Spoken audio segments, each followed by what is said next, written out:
kalau dia tidak menyerahkan nyawanya, apakah dia dalam kemanusiaannya itu bisa mati gitu. Itu aja sih.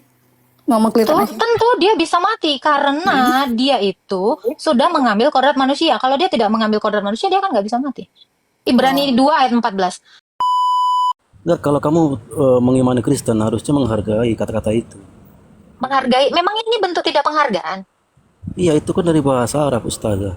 Oke, Yang artinya kalau itu dari bahasa Arab, itu terus mencerminkan bahwa kamu tuh Kristen sukanya seperti itu, gak ada suka toleransi. kayak gimana? Di dalam kitab kau itu nggak ada apologet, itu bahasa Yunani. Ya, ini diambil nih sama si Joma CS Borkokok itu. Ih, nggak tahu ya. Itu artinya bukan pembela. Nih nggak tahu, main ambil-ambil aja kata apologet. Shalom Bapak Ibu, saudara-saudari terkasih. Selamat datang di channel Juru Selamatku. Sebelumnya jangan lupa subscribe, like, dan bagikan tentang kebenaran Tuhan kita yang besar, dahsyat, dan penuh kasih. Pembahasan kali ini akan disampaikan oleh apologet Kristen yang sangat luar biasa, yaitu Saudari Agatha. Beliau akan berdiskusi dengan beberapa umat Kristen dan umat Muslim yang bertanya tentang iman Kristen. Dari diskusi tersebut, ada umat Kristen yang menanyakan bagaimana jika Yesus tidak menyerahkan nyawanya. Apakah Yesus tetap mati? Dan ada salah satu umat Muslim yang tidak terima kalau agamanya dibahas-bahas. Tanpa panjang lebar, saya ajak Bapak, Ibu, Saudara-saudari untuk melihat diskusi yang sangat seru ini. Tentunya bisa menambah wawasan serta menguatkan iman kekristenan kita.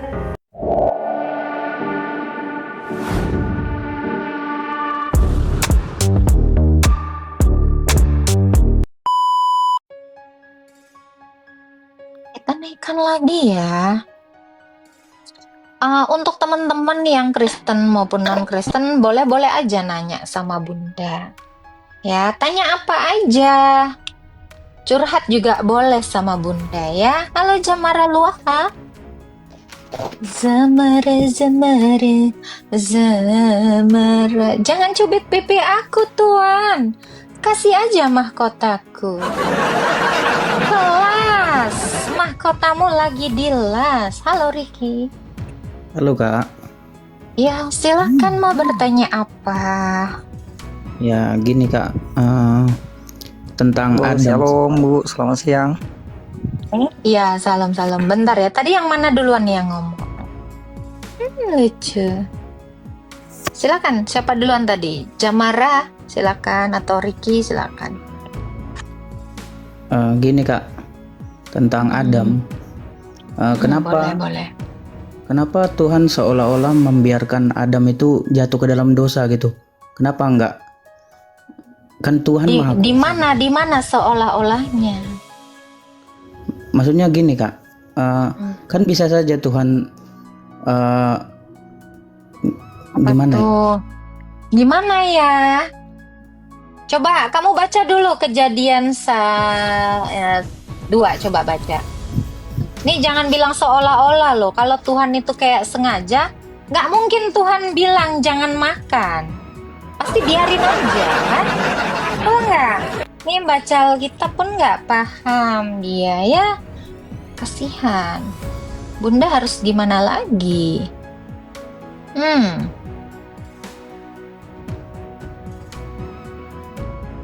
Coba Bang, baca dulu Bang. Nah.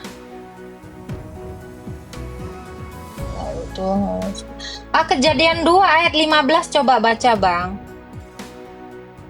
Dari ayat 16 lah. Bang. Halo. Membiarkan. Kalau membiarkan kan nggak ngasih peringatan. Bang Riki. Halo. Dia kemana sih? Ke toilet.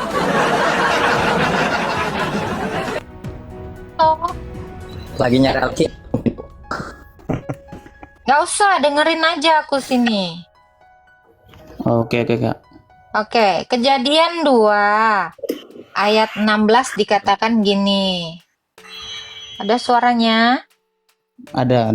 Oke. Lalu Tuhan Allah memberi perintah ini kepada manusia. Ini perintah loh. Masa dibilang seolah-olah, kucubit nanti biji matamu ya. Semua pohon dalam taman ini boleh kau makan buahnya dengan bebas. Tetapi pohon pengetahuan tentang yang baik dan yang jahat itu jangan sayang, jangan dimakan. Dikasih peringatan, bukan kasih diam. Ya, sebab pada hari engkau memakannya pasti kau mati. Makanya kalau udah dikasih peringatan didengar, jangan ngeyel. Oke, di mana seolah-olah Tuhan membiarkan? Enggak, maksudnya gini kak, kan bisa saja nggak mesti ada pohon itu kak. Biarkan manusia itu hidup. Gimana cara Tuhan menguji? Tuhan kan mau menguji. Mau kamu cara Tuhan menguji manusia itu taat atau enggak cemana? Jangan ew kambing itu gitu. Gimana sih? Dengan ada atau tidak adanya pohon itu, manusia itu butuh diuji kelayakannya sampai dia mencapai rupa Allah. Kejadian 1 ayat 26. Baiklah kita menciptakan manusia ini menurut gambarnya dulu nih. Dan rupa kita sebelum mencapai rupa, Allah itu menguji. Kan udah diciptakan menurut gambarnya nih. Terus biar serupa dengan Allah, ya harus diuji. Contoh ya, kayak kamu, kalau kamu mendesain sesuatu ya untuk dijual, contoh kamu mendesain mobil untuk dijual, masa iya nggak kau uji dulu kelayakannya untuk bisa dijual biar launching? Kucubit biji matamu ya. Itu loh, Allah ini menguji sayang, jangan kau kira tidak ada tahapannya. Itu, jangan-jangan kamu nggak tahu maksud dari Kejadian 1 ayat 26 ya. Susah ya. Sekarang saya tanya kamu sudah diciptakan segambar dengan Allah belum? Macet, padahal nggak bawa jaring. Ya, kita ini sudah diciptakan menurut gambar Allah, tetapi belum seperti rupa Allah. Sebab rupa Allah itu adalah seperti Kristus. Kolose 1 ayat 15. Dia adalah gambar rupa Allah yang tidak kelihatan. Tuh. Jadi jangan menyalahkan Tuhan. Masih syukur kok napas hari ini. Dibikin Tuhan 5 menit nggak bisa napas kok gimana? Nggak tahu diri ya. Ada lagi Ricky yang mau ditanya. Nggak ada kak, bukan maksud menyalahkan Tuhan, itu hanya pertanyaan dalam pikiran aja kak. Iya, coba kalau pertanyaan kayak gitu bisa muncul, sekalian nggak kau bilang, kenapa ya kok manusia ini nggak usah lah ada diciptakan, biar aku aja gitu. Itu dong harusnya. Good. Jadi kalau kamu bisa berpikir seperti itu ya, gini ya, anggap ini pohon ya. Kalau memang manusia ini taat kepada Allah, ini mau ada mau nggak ada, ini kan nggak diterge, betul nggak? Sekarang saya tanya kau, ada tai kucing depan mata kau, harus sekali kau jilat tai kucing itu rupanya untuk kau tahu dia itu tai kucing. Kau lewati aja bisa kan? Iya kak. Tetap napas kau kan, walau ada tai kucing kan. Jadi jangan salahkan tai kucing depan mata kau. Ya. Cara mikirmu pun harus seperti itu dinamisnya. Kenapa ya harus ditaruh gitu? Lah kalau nggak ada pun nggak masalah kan? Kalau kamu memang taat. Jadi sama seperti kita lagi puasa nih, ada orang buka warung. Kita nggak mungkin menjudge, ngapain lah warung ini buka? Tahu dia aku lagi puasa, kan tergoda aku. Mikir kan? Sama itu. Dengan adanya warung ini atau buka atau tutupnya warung ini, kau tetap bisa puasa toh. Betul kan? Betul kak. Sama nggak sama pohon tadi? Udah lurus ususmu kan? Bagus. Udah pinter sekarang sayang. Iya kak, iya kak. Paham ya maksud bunda ya. Jadi jangan salahkan orang lagi buka warung. Puasa-puasa aja sayang. Nggak ngefek kalau kamu memang niatnya taat kepada Allah, bukan malah memprotes yang lain. Maaf, jangan tersinggung ya. Jangan ya sayang ya. Apalagi pertanyaan kau? Udah itu aja Kak. Paham sekarang? Ya, ya, ya. Makasih Kak. Pintar. Nanti kalau ada pertanyaan lagi, tanya aja sama Bunda ya. Dadah. Silakan Jamara. Masa gara-gara restoran puasamu batal? Oke, halo Jamara. Ya, Bunda, nggak ada sih. Saya ingin menikmati penjelasannya. Menikmati. Oke, di sini kalau menikmati penjelasan saya bayar ya. Boleh lihat link Siap. bio, di situ ada Saweria ya.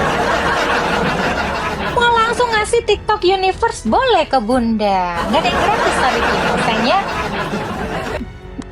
Nah. Oke, kita naikkan ini ya. Mau dong ditembak pakai duit. Halo, Rosa Halo. Fitri ya. Halo, Silakan. salam. Kak. Aku mau nanya ya, Tuhan Yesus kan waktu dia lahir kan dia tidak lahir dalam kodrat dosa, dan selama hidupnya juga dia nggak berdosa kan. Nah pertanyaanku ya, waktu di kayu salib Tuhan kan menyerahkan nyawanya kan, lalu dia meninggal. Nah pertanyaanku, kalau Tuhan Yesus tidak menyerahkan nyawanya, apakah Tuhan Yesus bisa mati gitu? Dengan Enggak, makanya dia nggak mati. Iya, dengan kodratnya dia tidak memiliki dosa kan, seharusnya memang dia tidak bisa mati ya kalau tidak menyerahkan nyawanya. Jadi gini ya Kak. Mm-mm.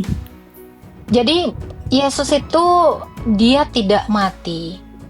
Itu bukan karena hanya saja dia tidak memiliki dosa. Justru karena dia menambahkan kodrat kemanusiaan supaya ketika dia berkehendak untuk mati, dia ikut mati, dia bisa mati. Jadi kalau dikatakan Tuhan Yesus tuh sebenarnya nggak bisa mati, dari kodrat kemanusiaannya itu harusnya dia bisa mati. Tetapi kodrat keilahiannya itulah yang membangkitkannya, yang tetap mempertahankan dia itu tetap hidup. Makanya ketika dia 3 hari pun mati, keilahiannya itu menjagai kemanusiaannya, makanya nggak busuk, kan bangkit. Oke. Karena keilahiannya itu adalah sang hidup. Oke. Ya, masalahnya gini, kan ada beberapa sering dengar komal juga ya. Cuman aku kan karena kan yang mati itu kan kemanusiaannya kan, itu clear. Cuman maksud aku waktu dia lahir dalam menambahkan kodrat manusia gitu kan, waktu dia lahir itu kan memang dia tidak ada kodrat dosa kan, dia diciptakan seperti Adam waktu sebelum dia jatuh ke dalam dosa. Kodratnya waktu dia lahir. Nah, waktu ya, maksud aku tadi aku cuma mau mengklirkan aja kalau kodrat kemanusiaannya Tuhan Yesus itu kalau dia tidak menyerahkan nyawanya, apakah dia dalam kemanusiaannya itu bisa mati gitu. Itu aja sih. Mau mengklirkan aja. Tentu dia bisa mati karena dia itu sudah mengambil kodrat manusia. Kalau dia tidak mengambil kodrat manusia, dia kan nggak bisa mati. Ibrani 2 ayat 14. Sebab anak-anak itu dari darah dan daging, dan dia juga mendapatkan bagian yang sama seperti anak-anak dari darah dan daging, supaya dengan kematiannya justru tujuan dia dilahirkan, ya bukan seperti Adam ya, karena dia mengalami repetisi. Kemanusiaannya itu bukan seperti Adam, karena Adam itu tidak pernah dilahirkan. Justru karena dia sudah menambahkan kodrat kemanusiaannya, sehingga dia bisa mati. Kalau dia tidak menambahkan kodrat kemanusiaannya itu sama seperti anak-anak dari darah dan daging itu, dia nggak bisa mengalami yang namanya kelemahan-kelemahan manusia. Karena di sebelumnya dia sudah pernah menjadi manusia. Ketika dia berteofani menemui Abraham, itu kan sudah dalam rupa manusia. Tetapi itu tidak dilahirkan. Dia tidak menjadi sepenuhnya seperti manusia. Namun dia hanya berteofani yang sifatnya hanya tentatif. Kemanusiaan Yesus, kenapa dia harus mengambil itu secara sejati, supaya kemanusiaannya itu kekal. Maaf, abadi. abadi. Iya, kalau kekal itu tidak bermula. Sementara kemanusiaannya itu bermula. Iya, Gitu. paham itu. Oke Kak, Oke. itu aja sih. Thank you Ya, ya. Shalom. sama-sama. Salam. Ustazah minimal pakai hijab. Di mana dalilnya ustazah harus berhijab, sayang?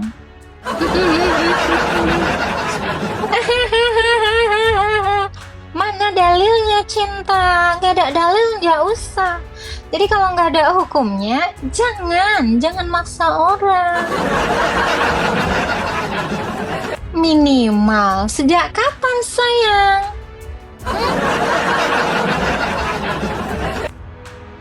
Tolong dijelaskan secara ilmiah. Naik dong.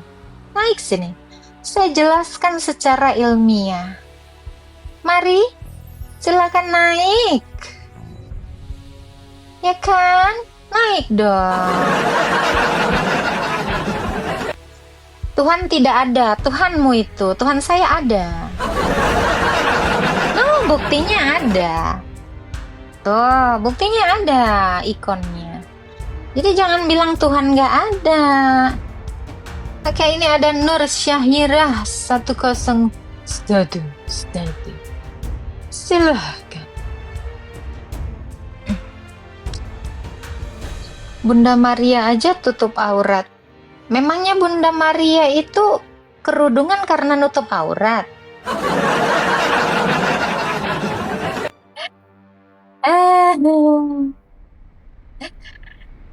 Bunda Maria nutup aurat ini. Berarti kalian Kristen dong. Ya. Kalian tahu Bunda Maria ini berkerudung bukan nutup aurat. Di mana-mana kamu bilang, ya ini ya. Oh, Bunda Maria berkerudung bukan nutup aurat saya. Katanya ke seluruh dunia, Bunda Maria ini pakai apa? Lagi ngapain ini? Lagi pakai kerudung bukan nutup aurat. Sejak kapan kerudungan dibilang nutup aurat? Soalnya sekarang ada yang berkerudung bawanya kemana-mana. Ada itu ya, yang bobanya di mana-mana ada. Sekarang pakai cadar tuh. Siapa ya? Dia. Jadi nutup aurat itu mana? Kepala kah apa kemaluan? Coba. Ini kalau misalnya pakai kerudung, terus di bawahnya kebuka itu namanya nutup apa, cinta? Nutup apa, sayang? Bingung ya?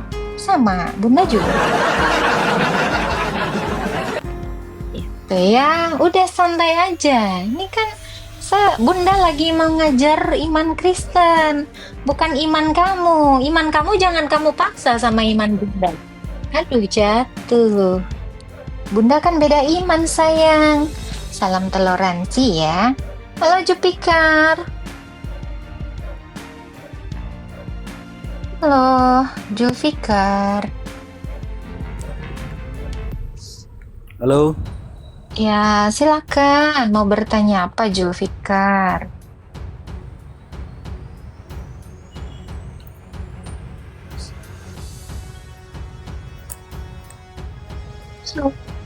Halo, Julfikar.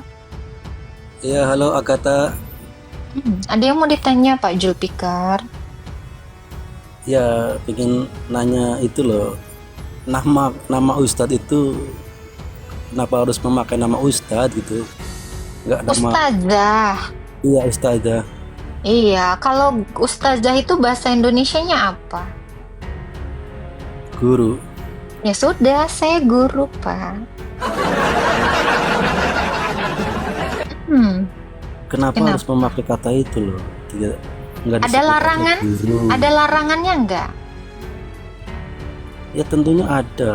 Oke, Itu kan silakan bukakan larangannya, hukumnya. Silakan. Enggak, kalau kamu mengimani Kristen harusnya menghargai kata-kata itu. Menghargai. Memang ini bentuk tidak penghargaan.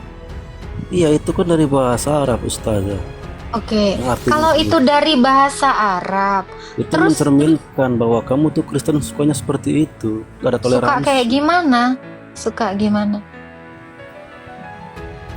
Iya. Suka gimana? Jadi Oke, biarlah sekarang saya tanya, masing-masing. Pak. Injil itu bahasa apa? Injil tuh ya itulah dari bahasa Arab Injil. Oke, kalau Injil itu berasal dari bahasa Arab, apalah arti Injil? Injil ya Alkitab, kitab Injil. Oh, kitab itu udah bahasa Arab, Pak. Injil bukan bahasa Arab. Kalau Injil Terus? artinya kitab, di dalam Quran juga ada yang namanya kitab. Terus Loh. kalau Injil nggak berbahasa Arab, kenapa Injil di itu Indonesia gini, harusnya Pak. bahasanya itu dong? Pak, Injil itu bukan bahasa Arab. Bapak pernah tahu nggak Injil itu kata serapan dari bahasa apa? Bahasa Yunani, Pak. Iya. Arab menyerapnya jadi Injil dari bahasa Evangelion. Sama orang-orang Kristen di Ethiopia disebut Wangil. Sama Arab diserap lagi jadi Injil. Paham? Sampai ke Indonesia namanya apa itu? Sampai bahasa Indonesia jadi namanya apa? Injil. Injil itu kata serapan, itu bahasa Indonesia. Ada di dalam KBB. Jadi itu bukan bahasa Indonesia, tetapi diserap menjadi bahasa Indonesia. Jadi begini Agatha, orang Muslim pun tidak pernah memakai aksesoris, bahkan gelar.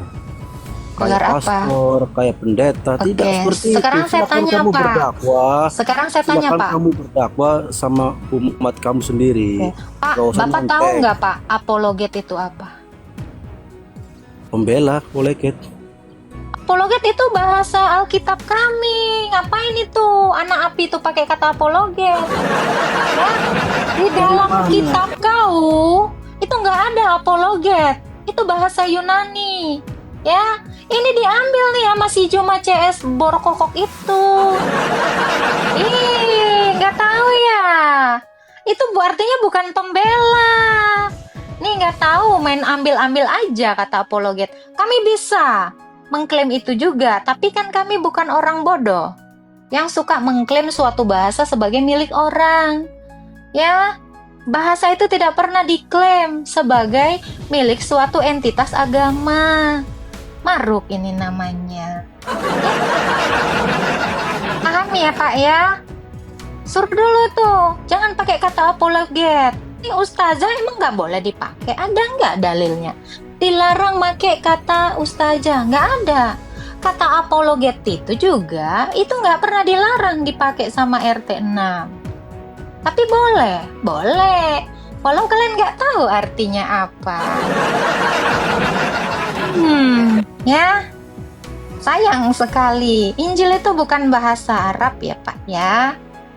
Pahami dulu, Pak. Kalau Bapak mau sekalian ya mengklaim suatu nama atau bahasa ya, Musa itu juga bukan bahasa Arab, Pak. Isa juga bukan bahasa Arab, Pak. Jangan ya, nggak boleh diklaim. Kamu sebenarnya memalu-malukan diri sendiri. Enggak Orang sih, saya Kristen nggak manapun merasa tidak malu. tahu itu ustazah itu apa. Tahu dong, Pak, kami bukan orang Kristen bodoh. Jadi jangan tanya ke mempermalukan diri orang-orang Bapak. Kristen. Pak, sekarang saya tanya Bapak. Ya, ini kan room orang Kristen. Kalau mau nanya iman kami boleh. Ya, banyak sebenarnya dari teman-teman Bapak yang mempermalukan nama Islam. Tapi Bapak nggak sadar. Jangan malah sibuk Contohnya. di room saya. Contohnya ustadzmu yang selalu ngurusin agama Kristen. Masa dakwah, contoh ya, masa dakwah ngomongin orang Kristen. Siapa judulnya? Ustadz Abdul Somad. Bikin malu. Ya, bilang-bilang salib ada jin kotornya, ya jin apa gitu. Ya, disalib. Itu mempermalukan iman Anda. Kepo dong ikan. Siapa lagi tuh? Siapa sih yang ini? Wahloni, Yahya Wahloni, entah siapa aja. Ya, jangan mempermalukan diri Bapak ya. Paham ya Zul? Udah bye. Udah, kamu kasih tahu dulu sama Juma CS. Kamu tahu nggak itu apologetika dari bahasa apa? Kasian ya Sul. Ya, kamu sudah mempermalukan dirimu sebenarnya waktu kesini bilang itu bahasa apa.